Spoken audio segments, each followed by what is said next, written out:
يا سلام على البنة اللي راهي في هذا الطبق، تا مقفول ولا أفورو، طبق تقليدي قبائلي رائع بمعنى الكلمة، صحي بزيت الزيتون واللبن.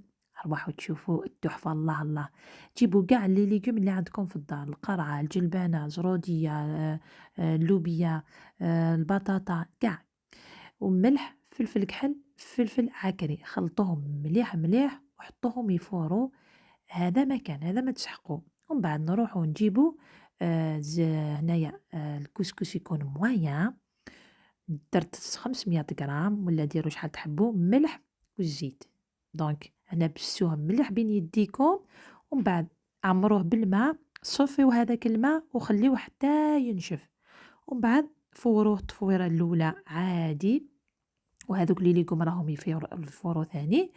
وهنا نروحوا نعاودوه بالماء والملح، ومن بعد تقدروا تحطوه فوق هذوك الخضرة، كاين اللي يحطوه فوق هذا يفور مع هذيك الخضرة باش يدي كاع البنة نتاع هذوك الخضر، ولا كل واحد يفور وحده كيما تحبوا. دونك هنا مواتي